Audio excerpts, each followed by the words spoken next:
Pittsburgh Steelers fans, it is time once again for Tales from 2 a.m. And if you're not familiar with the show, it's not 2 a.m., but it's 2 a.m. somewhere, no matter what time it is on your clock. And 2 a.m. is a state of mind more than anything. Hi, my name is Mr. 2 a.m. I'm Bryan Anthony Davis. You could call me Bad.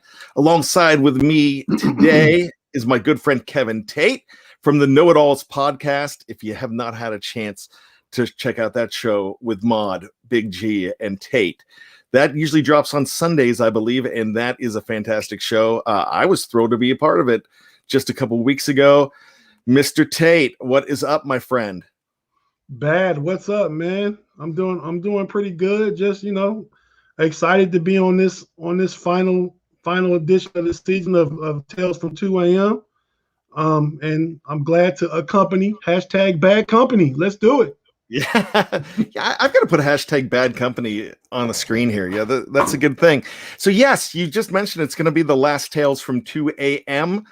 I'm not going to say forever. I'm just going to say for the 2021 season, because you know what's going to happen. The regular season comes out, and in the Sunday spot, you guys don't want to hear me talking about Steelers stories from the past and talking about the team on Sunday mornings when you're getting ready for a ball game.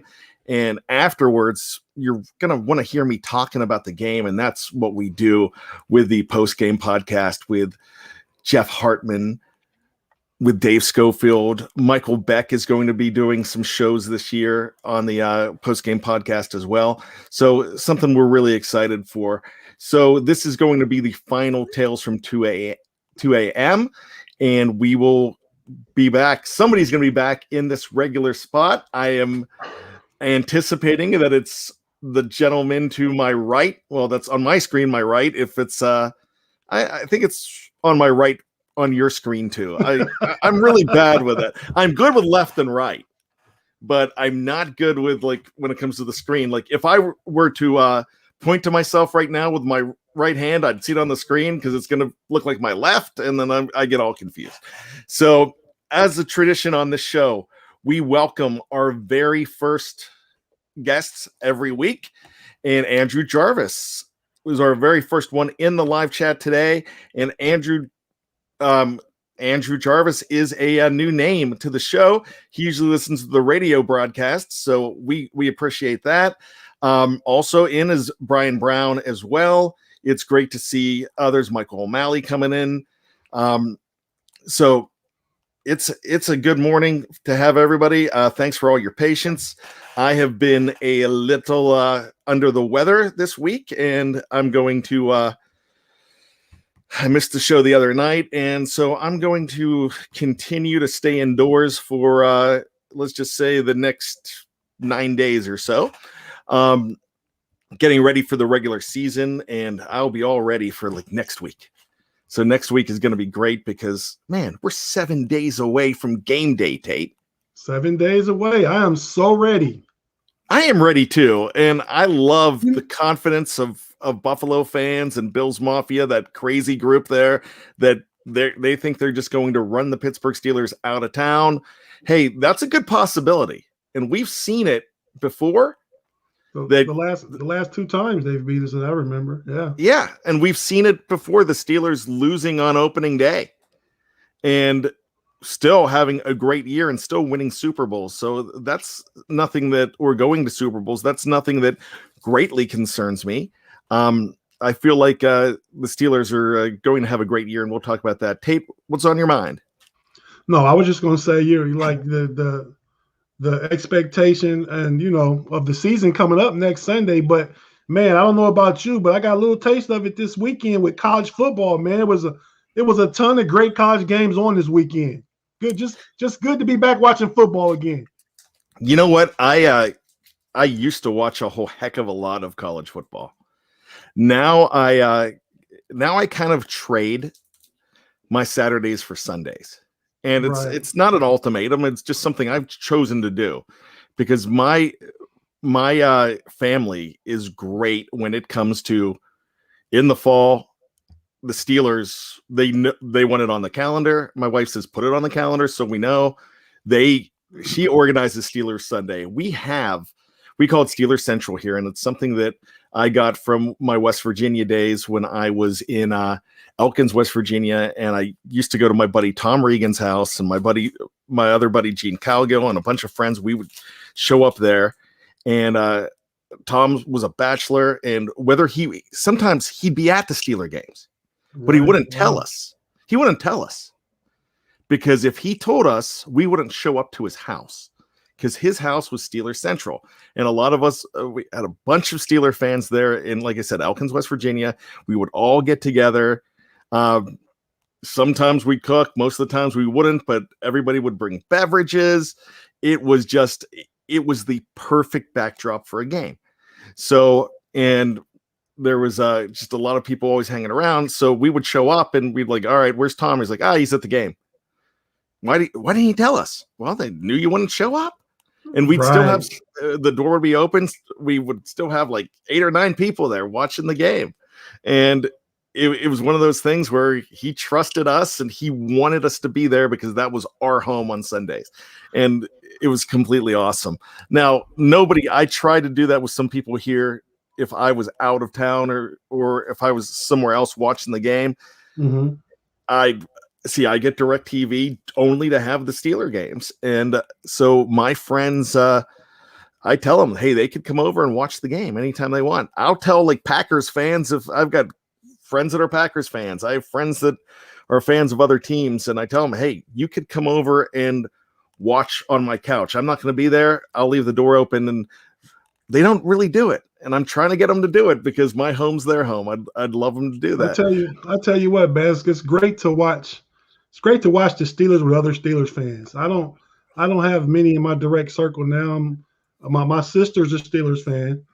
I used to, when I first moved here, I'm in the Washington, D.C. area. I lived in Washington, D.C. itself probably about 12, 13 years ago. But there was a Steelers bar like 6 blocks from my house, right on Capitol Hill, about 2 blocks from the Capitol, called the Poorhouse.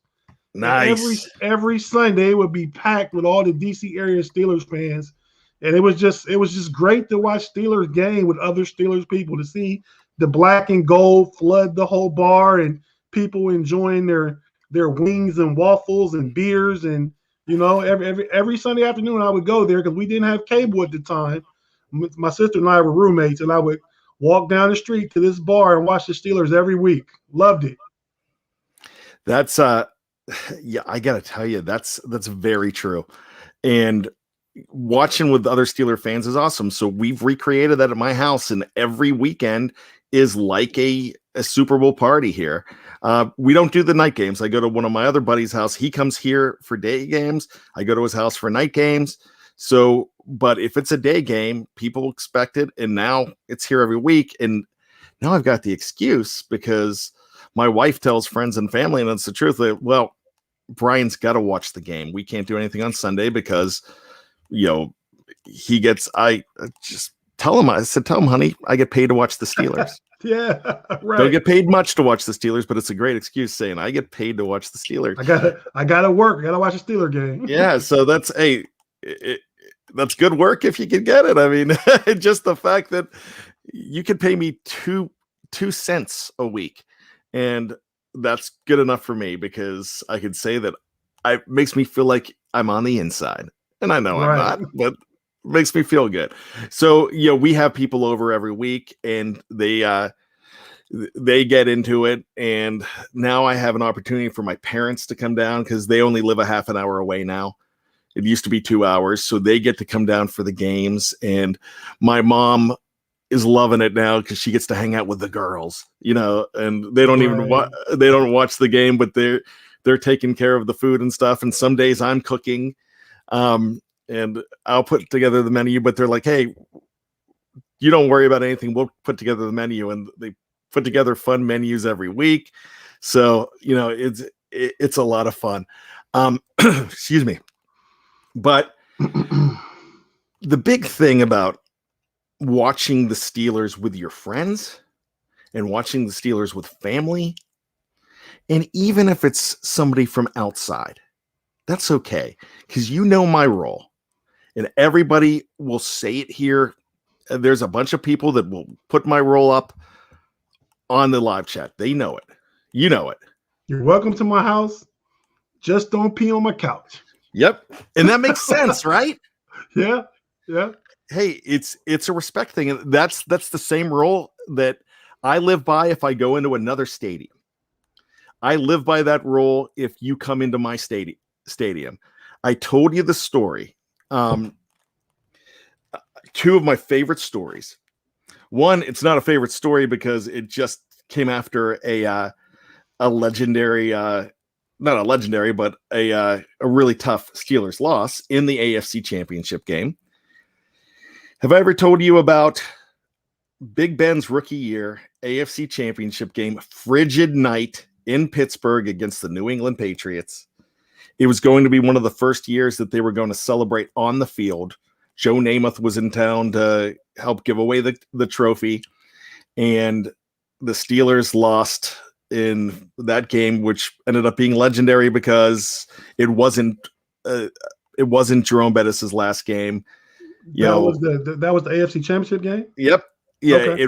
It wasn't the last game because Ben said, "Hey, give me one more year, I'll get you that title." And Hines, the same thing. When Hines, when he had tears about not being able to get that Super Bowl for Jerome, so that was one of those games. My friend, we had a hotel that night, and my buddy was like, "I'm leaving," and he has the tendency to have a few drinks, and there's nothing worse. Have you ever been to a Steeler game after a terrible loss, Tate? I'm sorry? Have you ever been to a Steeler game after a terrible loss or after a loss to end a season? No, not to a game. Not after a terrible loss. Well, I've been to 3 AFC Championship games, and I'm 0-3, so I don't go to AFC Championship games anymore. Stay away, please. Yeah. And walking out of that stadium is the worst when that happens, because especially if it's a night game, because there's a lot of alcohol brewing, right? And then there's a lot of anger, and so I'm like, he's leaving. I'm like, I'll walk back to the hotel by myself, and that was a good walk. It was a long walk. You had to cross the Clemente Bridge, and so probably about a 2-mile walk. So I had no problem just sticking around. I didn't want to be around that. So I'm in the stadium with maybe a couple thousand, not that many, but some Patriot fans, and they all went down to the 100 level and check it out. And I'm walking down. So I figured I'll get closer to see it. And I'm wearing a Joey Porter jersey. And I'm walking down, and this guy's running up. He's wearing a Ty Law jersey. He's all excited. He's running up, and he knocks into me. He wasn't drunk, but he was just, guy was excited. And knocks me. He goes, "Oh, sorry." But he was like ready for a fight because he thought I was going to knock him out. And I said, "Dude, it's okay." He goes, "Oh, I really am sorry." I extended my hand out to him. I said, "Hey, enjoy the Super Bowl." And he looks at me in a Boston accent and says, "Are you kidding me? You've got to be kidding me." I'm like, "No, have fun at the Super Bowl." He goes, "You're the nicest Steeler fan I've come across." I said, "Man, you come to the games for the same reason I do. Have fun, man." Right. Because, "Can I take a picture? Will you take a picture with me?" I'm like, "Yeah, but I'm not going to smile." He said, "That's okay." So there's a picture of me somewhere shaking a guy's hand, not smiling, wearing my Joey Porter jersey. And I said, "Hey, man, have fun." And I thought about it. I'm like, man, that guy's as excited as I would be right now if the game went the other way. He's got his hopes and dreams that, I mean, sometimes we get lost in the Steelers, Tate. We get lost because life is awesome, but life is tough. Life stinks sometimes. We have all these things going on around us. And especially now in 2021, there's more outside concerns. So if you can get lost into something, like the Steelers or the Patriots or any team that you follow.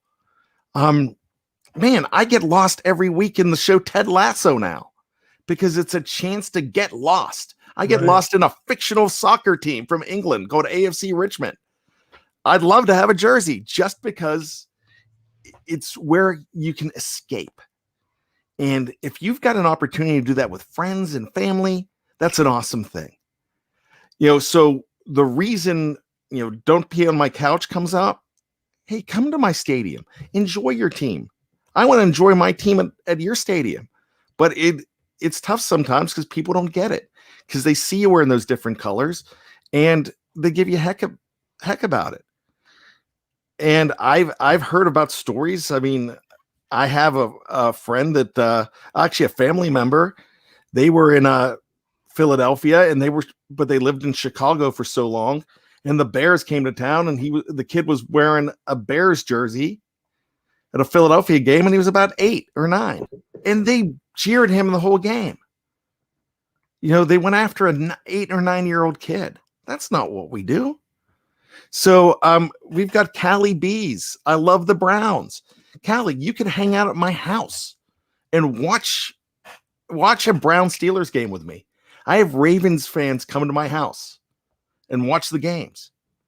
But guess what? Callie B, Bryan, that's my sister. That's your sister? She's down in Orlando, Florida. Yeah. Callie can come to my house and watch the game. As long as Callie, 2 things. Bring something good to eat to go with everything else and cheer your team. But cheer and respect. And that's it. And I will be respectful to her team too. So that's what it's all about. And there's so much to talk about this week. And the reason there's so much to talk about is because the season's coming. We had the cut down to 53. We had a trade this week. And then we had the passing of a Steelers legend. And with the second half of this show, when we get to that in just about 5 minutes, it's going to be a lot about Tunch and friends and family. And that's why we've been talking about all of this, because it is an escape. We are a family. Man, Tate, I mean, you and I are almost less than a year apart in age. I know you from the live chat. Right. But I feel like we're Steeler family. I know Michael O'Malley is from the Pacific Northwest. I know Felicia's from New Orleans area. And gosh, has anybody heard from Felicia? I haven't been on the shows in a while. I hope Felicia's okay with everything going on in Louisiana. And anybody else towards Louisiana with Ida, just want to make sure that they're okay. So that's the most. Also, New York got hit bad. New Jersey got hit bad. So for everybody that has been affected by Ida, people being affected by COVID still, I'm one of them. I'm quarantined for the next 10 days or so. Because I tested positive. I'm okay. For right now, I'm okay. But there's so many people that we got to make sure are okay. And at the end of the show, I ask you to be safe. So continue to be safe. Mac will do. My uncle passed away and my friend the day before, and to hear about Tunch, it's been a rough week. Today is my youngest son's birthday. The Steelers are back in business, staying hungry. So Tate, you read that. Yeah, keeps things in perspective. Yeah. What's Mac will do doing right now? He's coming in with us. And he's escaping from all the stuff that's going on. He's got good going on in his life because he's got his son's birthday. He lost his uncle, heard about Tunch, lost his friend. It's been a rough week. I went to 2 memorial services last week. So I understand that. So but we have these people in our lives. I have a friend that used to make fun of me because he would call me Death Watch Davis, because if there was a C-list actor, if there's somebody that I've heard of that passed away, I mean, one time it was the grandma from the Cosby Show. Because I know actors and actresses' names. And this was about 10 years ago. I posted, R.I.P. Because everyone feels like family to me, if you know them. And you know bad when like you said the grandmother from the Cosby Show. Imagine you're talking about Heathcliff's mom, Bill Cosby's character's mom. Yeah. I mean, we're at the age, I know we grew up with those people. Yeah. So they were like in our house every Thursday night. So I understand where it can kind of start to feel like a family. They're part of your family. So that leads to the fact, Tate, I'm glad you said that. That leads to the fact there's about 3 actors right now on my list that my wife knows that when they pass, that I'm going to be completely sad because I feel like they're family, and I lost one this week. And Tunch was one of them, but that's not who I'm talking about. But talking about actors, Ed Asner passed away. I remember Ed Asner, Mary Tyler Moore. I loved one of my favorite all-time shows, and he was brilliant in that Emmy Award winner. But not just that, man. So he was one of my favorites. We lost him at age 91, and we expected to lose somebody at age 91. That could happen anytime. But your kids know who he is because he was the voice of Carl and Up. Your family knows who he is because he was Santa Claus in the movie Elf. That we watch every year. And so my kids know who he is. And I made them watch about 6 months ago. I made them watch Mary Tyler Moore. I'm like, watch this guy. This guy is just incredible. One of his very first lines was, "You got spunk. I hate spunk." And I'm like, all right, this guy was brilliant. And he looked 70 back then in 1971. He looked old back then. Right. But so he passed away. I remember, if you know me, I love my 80s music. I can tell you any number one song in the 1980s day and week, and I talk about that all the time. Casey Kasem was huge for me in the 1980s. Chuck Noll was equally huge for me because I would watch the Steelers, and I had to combine them because when we on Johnstown, PA, American Top 40 was on from 10 to 2, but the Steelers were on from 1 to 2, so that means the top 10 was going on from 1 to 2. So I had to listen to Casey and watch the Steelers at the same time. Chuck Noll died in June, Father's Day week, on a Friday night, June of 2014, at the age of 82. I was devastated. Woke up. It was late Friday night when he passed away. Woke up on Sunday morning for Father's Day, and I was spending it with my kids, and my wife started getting texts, and said, "Has Bryan heard the news yet?" She's like, "What news?" And then said, "No, he's with the kids. Well, keep him off social media for a little bit." And then I just happened to pick up the phone, and then she came out to tell me Casey Kasem died. Casey Kasem was 82 when he passed away, just like Chuck Noll. And they passed away the same weekend. And, I was absolutely crushed. But it didn't ruin my weekend because I was there with my family, and they knew I was sad. And I had never met either of these two guys, but I felt like I knew them, just like you said. Yeah. The other actors that there's another 91-year-old actor that one of my all-time favorites that anytime he pops up on the screen, I worry because oh no, because Bob Newhart's my ultimate favorite, And Tom Selleck's one of my ultimate Hey, favorites. man, let me share with you a similar feeling I had from a TV dad, and he died a long time ago, but he was one of my favorites, one of my favorite shows as a kid, and he died at an early age, and that was Michael Landon, and that was Little House on the Prairie. Little House. He died in May of '91. Yes. Yeah, I remember that. I used to love Michael Landon and used to love watching Little House on the Prairie.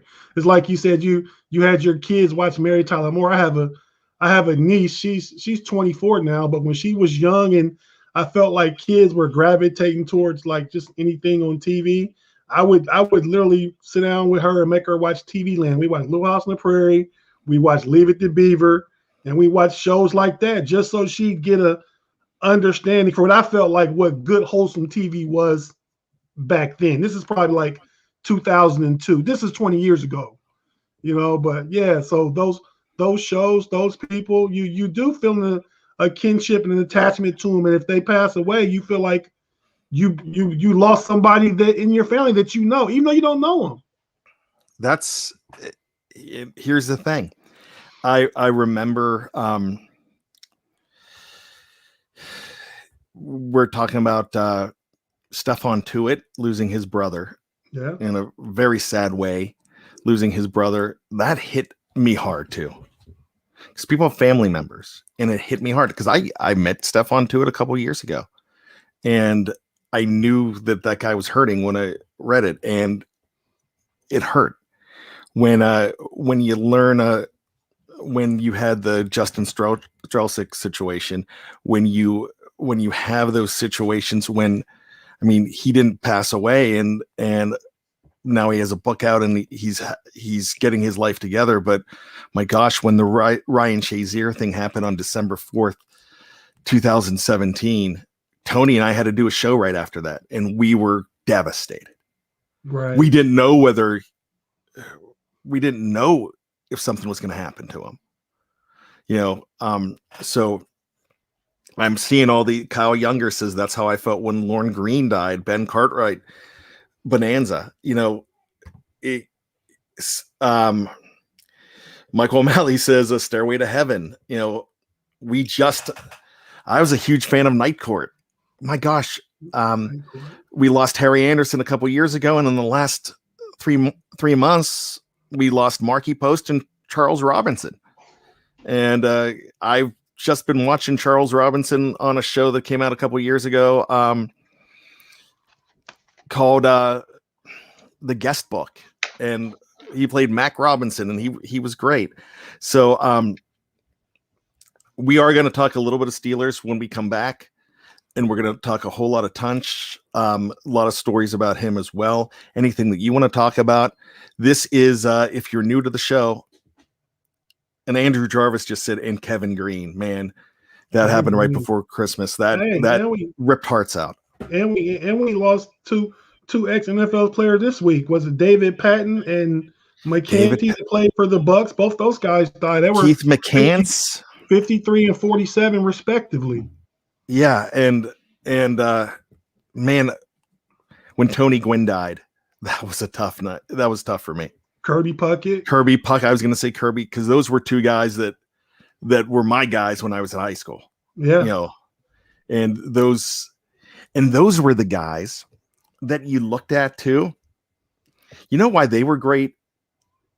Because they were great because of what they did and how they played, but they were great because they looked like they were your uncle or your cousin. You know what I mean? Back in those days, those guys looked like they were in the greatest of shape. They were just baseball players. Yeah, but Kirby was round though. Yeah. I mean, he looked like you and me. And Tony Gwynn, the same thing, but just they were magic. And then when Reggie White passed away, and of course when LC died, because I met LC was the first Steeler I ever met. I was a kid. I was 8 years old. We had Glosser Brothers in Johnstown, and I saw somebody mention that they spent a lot of time. They grew up for most of their life in Johnstown. I lost their name, Dennis Hollabaugh, and I could tell because that's a Western Pennsylvania name. It's got to be Hollabaugh. Dennis, welcome to the show. Yeah, so I'm born and raised in Johnstown. Went to college. But LC was at Glosser Brothers in Johnstown, and we stood in line forever. And I still have the autograph that he signed. Wow. So he was the guy for. I have my LC jersey right over there, and it's and that's one of my favorite jerseys. So let's go ahead and take a break. And like I said, if you're new to the show, we are going to talk Steelers, but the great thing about BTSC is that we have 25 original shows every single week. And there'll be a couple more original shows today. And I'm not talking the fact that we break them up into two parts sometimes.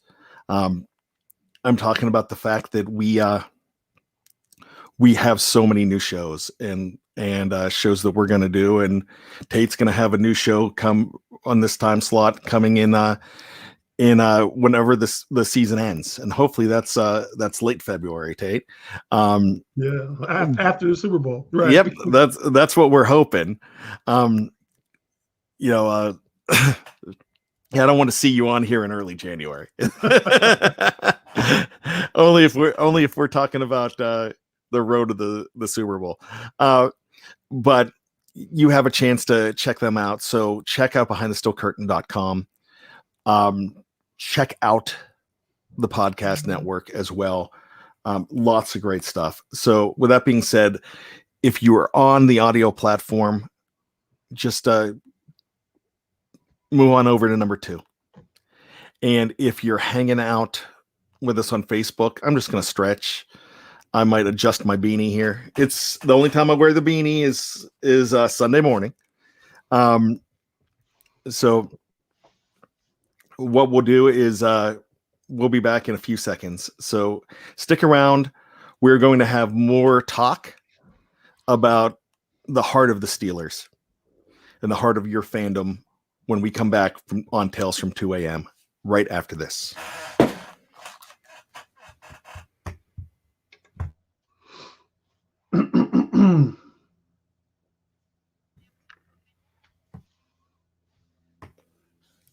Welcome back to Tales from 2 a.m. This is Kevin Tate from the Know It Alls podcast, hanging out with me, Bryan Anthony Davis, #Bad Company. Thanks so much, my Steelers family and friends, for hanging us out here. We are a BTSC family. That's what Bad Company is all about. Tate, I'm so glad that I've had a chance to hang out with you a good bit this summer on this show. Can't wait to hang out with you in person. This is the final episode of Tales from 2 a.m. because the regular season starts. And I can tell you what, wouldn't you rather be watching pregame and listening to myself and Kevin Smith doing a pregame show that we'll record on that'll come out on Saturday mornings, and you can listen to it before the game. I'm sure you would. I'm definitely sure you would. Then talk about Steeler memories. Let's talk about making Steeler memories, and that's the thing. So I can't wait for the regular season. It feels like it's been a long off season, but we've been here every week, and that's the cool thing about that. That's what we do. We're here 365. There's always going to be a new show every single day. And if it's funny, Tate, you show up in the off season, and you show up in the middle of June, in the middle of February, just to talk about the Steelers. Yeah. There's a market for that, man. And I'd say to the new people, that's no exaggeration, because I've been watching you guys daily the majority for about 3 years now. And it just, we kind of met via Twitter with each other, and you invited me on the show, and it's just my pleasure to be a part of it. Like I said, I watched you guys for so long, and I know the personalities. I know the people that put in all the work and give us all the information. So, it's just neat to actually have been here with you, 4 or 5 times now, and like feeling like I'm part of your BTSC family. So I really appreciate it, man. You guys are great, giving out great information about our beloved Pittsburgh Steelers. Well, I appreciate you saying that, but the thing about it to me too is the fact that I feel like we've got a group to celebrate with, and we've got a group to console us after a loss, or console us after losing a family member or losing a friend. We get emails saying, hey, I'm going through a tough time right now. Thank you for being around. And, you don't think about that. You don't think about what's going on with everybody else. And what's going on with you. And we talked about an escape. And the reason that's a big deal to me, and I'm going to bring Tunch in this too, is because everybody here is a Steeler fan for a reason. Michael O'Malley just said it's a Steeler support group here. And I know who these people are. I've got Owen David from England who reaches out to me all the time. Kriakis reaches out to me all the time. Knapp, 1963. He's a Johnstown buddy. Johnstown got hit hard this week by the rain. There was evacuation, so I made sure I texted him to see how it was. And for all my friends and family in Johnstown, I hope everybody is safe there. But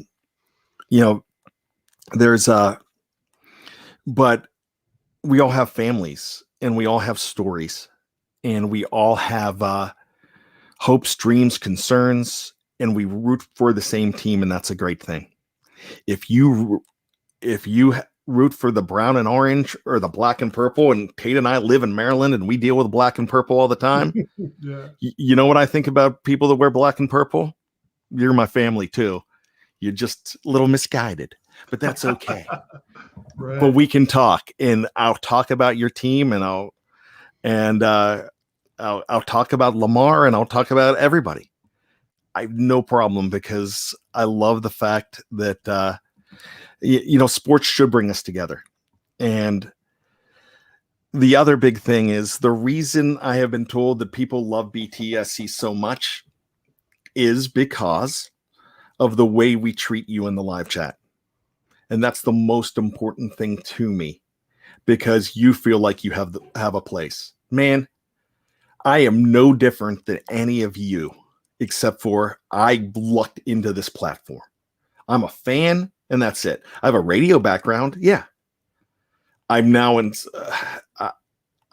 pharmaceutical sales, but I've been doing that forever. I haven't professionally worked a full-time job in radio since 1996, but I've got a radio background, and I've done it. And I got lucky because I met Jeff Hartman on a playground in June, and the only thing we knew to talk, our kids were playing together, and our kids are still really close friends.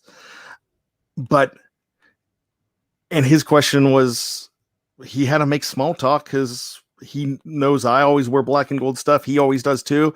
I talked to him one time before at a chiropractor's office, because our kids it was like family day at the chiropractor, and it was during the Pirates and Cardinals. We both wanted to be home watching the Pirates and Cardinals during an afternoon playoff game. And we were talking about that.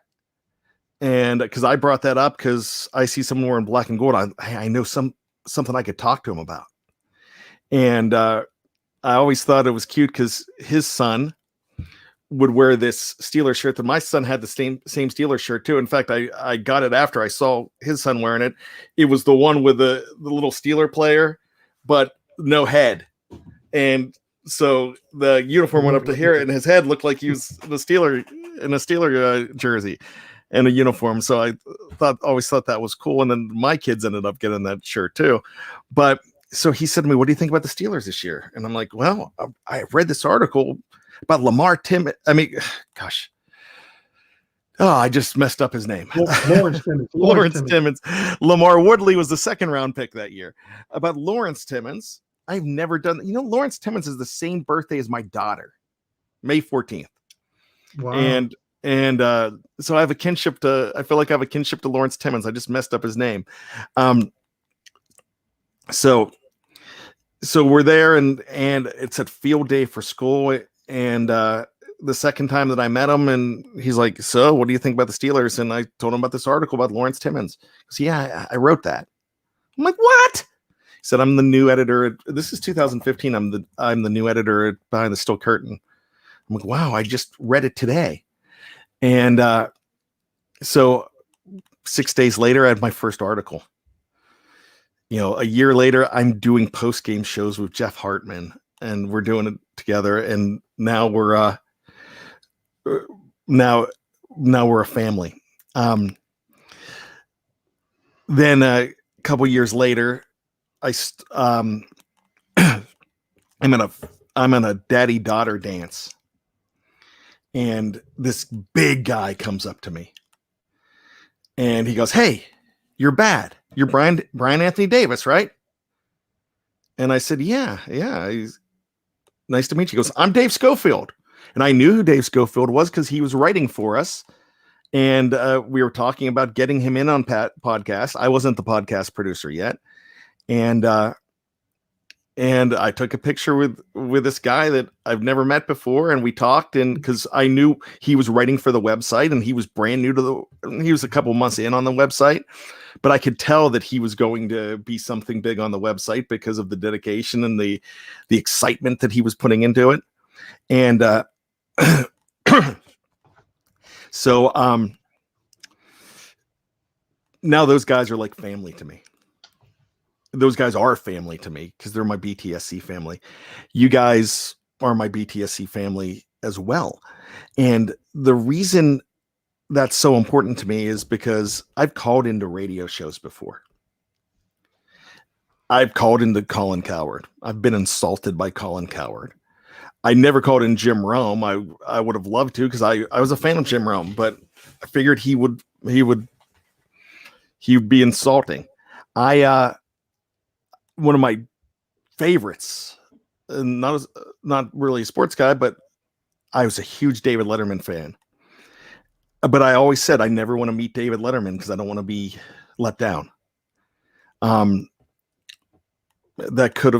may or may have not happened. I mean, I always treat celebrities like they're people because that's the way they want to be treated. I had a chance I rode in a car for hours with Veron Haynes, driving him to an autograph session. And I didn't want to talk football with him until he said, "Dude, you can talk football with me. I love talking about it," because it was right after the Super Bowl. But we talked about family and my music thing and stuff like that. And that's the thing. But when you call in radio shows, I mean, my gosh, I used to love Stan and Guy, and Stan's my favorite. But I called in there once, and I could see how sometimes they didn't treat callers that great if they had a differing opinion. Then 4 years ago, the Steelers signed Joe Hayden. And I called in and talked to Filipponi. And before I talked to Filipponi, I talked to his producer. And said, "What do you want to talk about?" And I explained, because everybody was poo-pooing the Joe Hayden thing, the Joe Hayden signing. Well, he's older, he's this, he's that. Now this week it comes out that he's going to test free agency and next year, and people are worried about it now. It's funny how that time changes. And I said, "No, but if you look at this," and I had facts to explain it. It's like, all right. So I went on the show, and Filipponi was okay about it, but wanted to let you know that he knew more than you did. And that's the truth. And how to put all the colors in their place. And most radio hosts are like that. So I ended up going. I was all excited about the the Joe Hayden thing, and I had a long ride in my car, and I'm like, you know what? I'm going to call up Tunch and Wolf. I call them up. I wait on hold for 30 minutes. I get on. You know what Tunch says to me? Sorry you had to wait so long, buddy.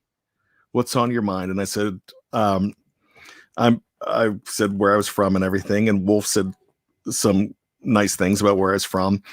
And I said, here's what I want to talk about Joe Hayden. And I went into it. And they're like, you know what? I didn't think of it. Tunch is like, I didn't think of it that way. That's a really good point. And here's why. And went into the whole thing. And made me feel great. And Wolf was just as great. And the thing about that, Tate, is that's the difference. And we try to do that here. If you send out a tweet or a private message to anybody on BTSC, we want it to be 10 out of 10. Sometimes it's 9 out of 10. But if you send one to Jeff Hartman, you're going to get a tweet back. That's why hashtag Ride or Die Crew is so huge, because Jeff will get back to you. And Dave Schofield does the same thing. I don't know what everybody else does. I think they do the same thing too, because we have a culture here, because you guys count.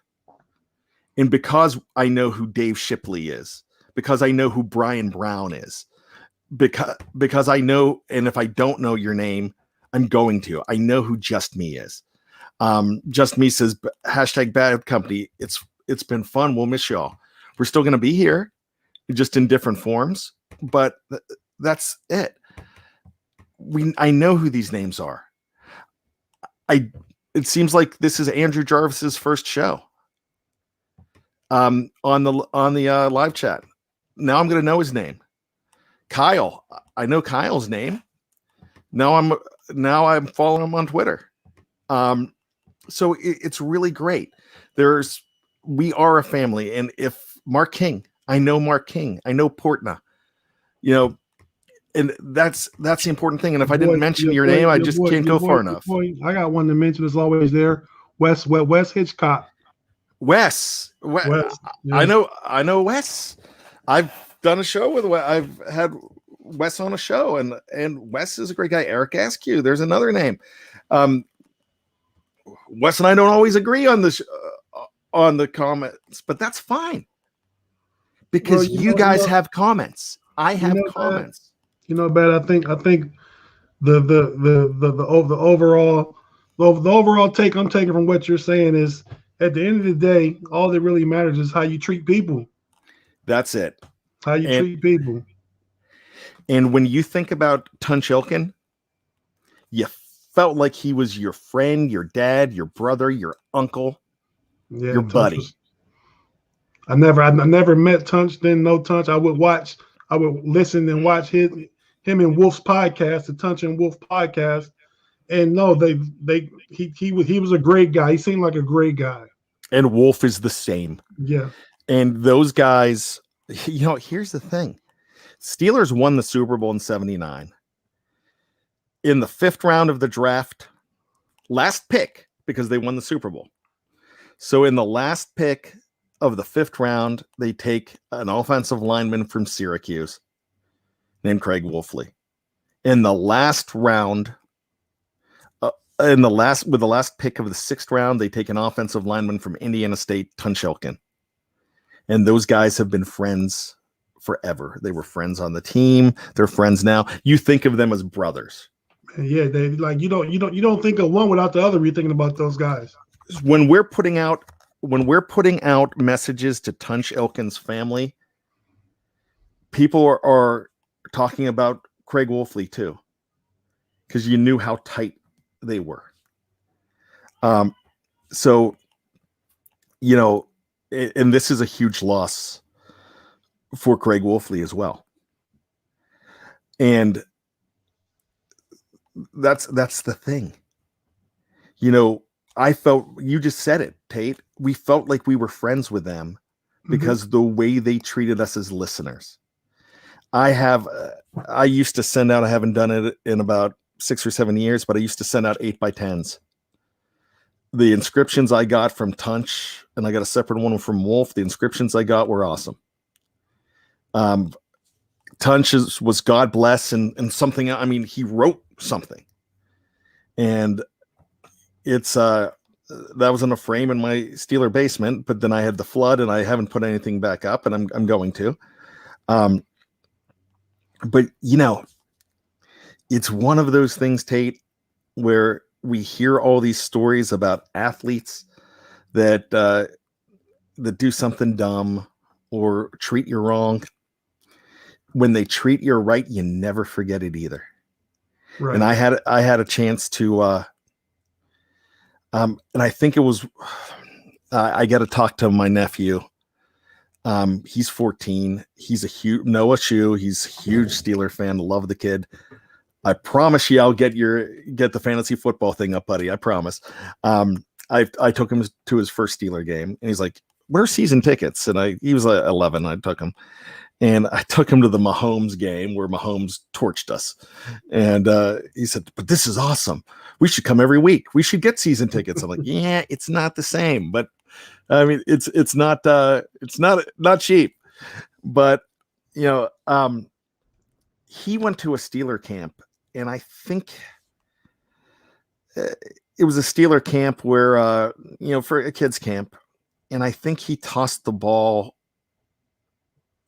I can't remember whether it was Tunch or Wolf. I'll have to ask my dad. But they spent time and talked to him and threw balls with him. I think it was actually both of them. Awesome. And he didn't get he never saw those guys play. But that stuff goes a long way.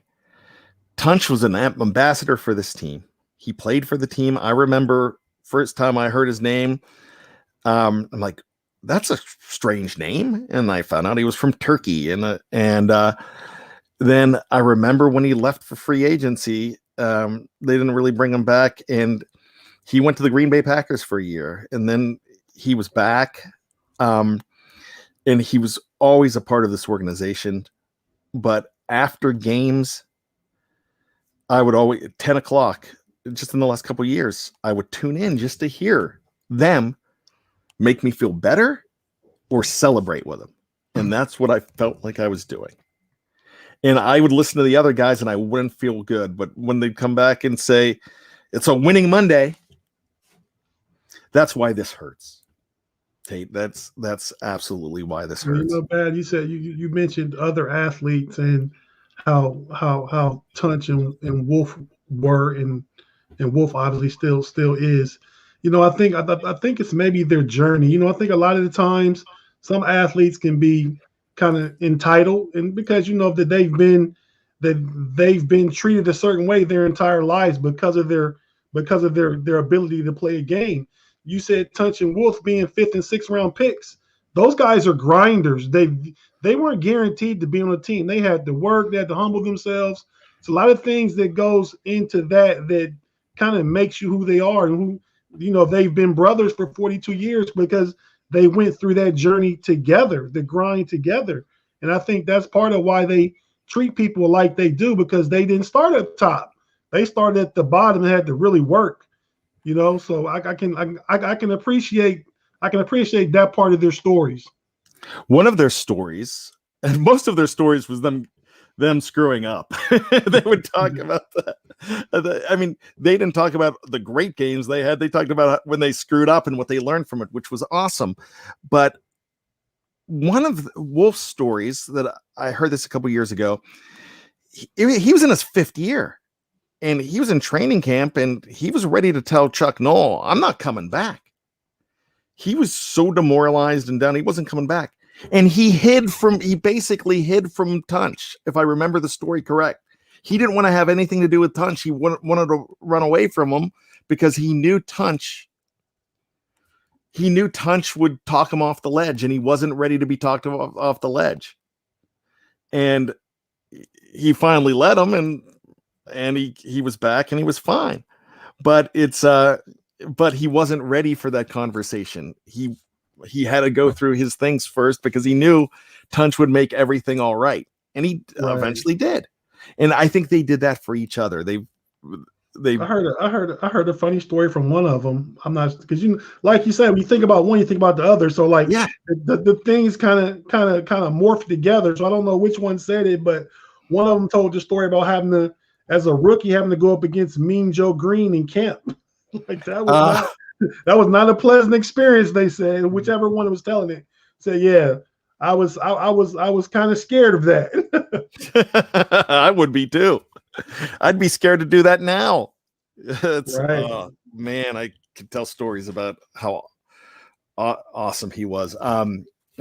Joe Green too, but yet these guys made you feel it and made you feel like your Steeler fandom was genuine because you felt it through them.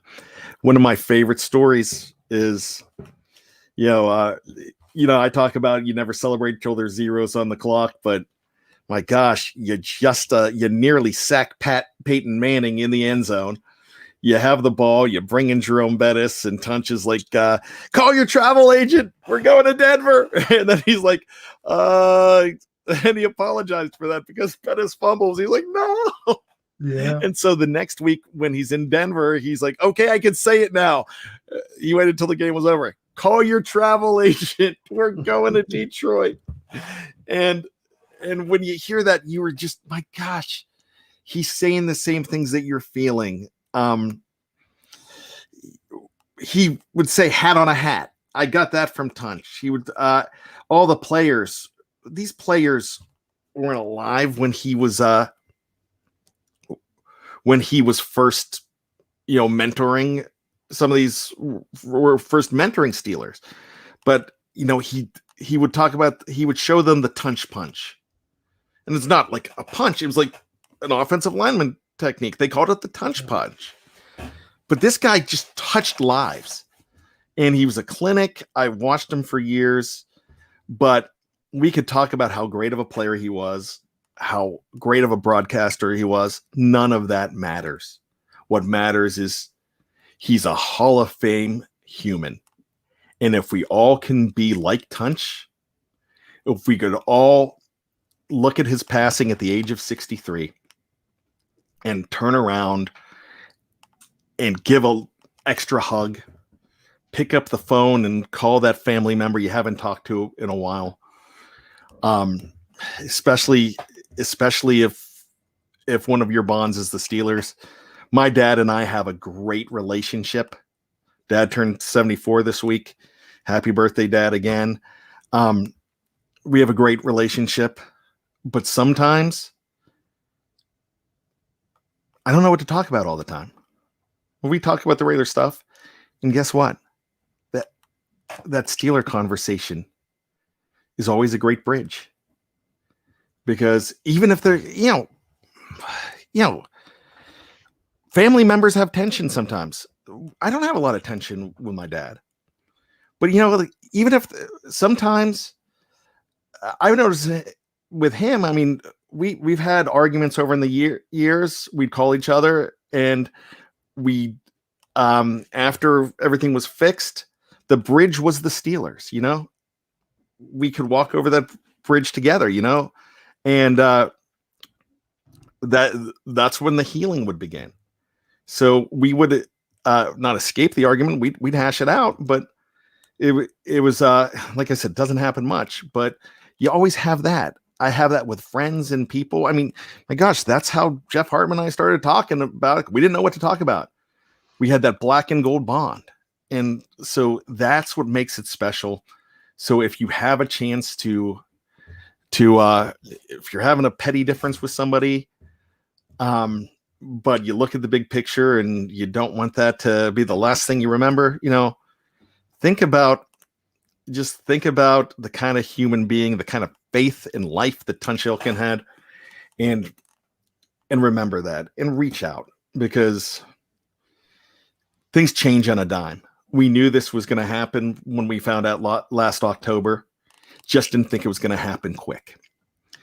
And I want to talk about Jeff Hartman one more time. Check out his show, Let's Ride tomorrow. Check out his article on the BTSC website today. the reason you need to check it out, he has personal experience with a very close friend who he watched go through ALS. And when I brought this up when we first started talking about the diagnosis, and I said the word battle, and I heard Tunch say the word battle too, and he said, Bryan, it's not a battle, because the way ALS is set up, it's not a fair fight. And so he talked about going to a Steelers game with his buddy already in a wheelchair. We've talked to him about it before. I'm going to listen to a show tomorrow. Pack some tissues, pack a hanky, but you're going to get some perspective on that side of it for somebody that watched somebody go through it. One thing that Jeff put in the article that said that was so poignant to me was the fact that this happened in October of last year when we found out, and his family did not have to experiencing him suffer like a lot of families with ALS have had to watch their friends and family suffer. I have a fraternity brother, Mike, who's been going through ALS from Pittsburgh, and blessings to you, my friend. And he's been going through it for a long time. And what they say about ALS is you're trapped inside of your body, which is just a terrible thing to think about. If I have the fact that it's devastating that this happened so quick, that's true, but in a way, he did not have to suffer, and that's an important thing too. So my blessings to him. Tate, we didn't talk much about the current team today. There was a trade this week. There'll be plenty of talk about the trade. We're on TJ Watt watch, but lots of heavy hearts here at BTSC when we talk about Tunch Ilkin. Do you have any final thoughts? I just feel like, like Tunch was a great guy, and even though I didn't know him, never spoke to him, I've been a fan of his since he was a player, and definitely as a broadcaster. You watch, you watch the Steelers live and Missy Matthews with Wolf, and when Tunch was on there, he just was a great broadcaster, but even more important, like you said, he was a great human. So my condolences and prayers go out to his family. And so that's kind of where I'm at with it. So blessings to his family and all his loved ones. There is a Pittsburgh broadcaster that very rarely says something nice about anybody, and his tweet on Tunch was beautiful too. And talking about what kind of great man that he was. One of his competitor, the tweet from there's another competitor, Colin Dunlap, that from the Fan Morning Show, which I'm a big fan of Colin Dunlap.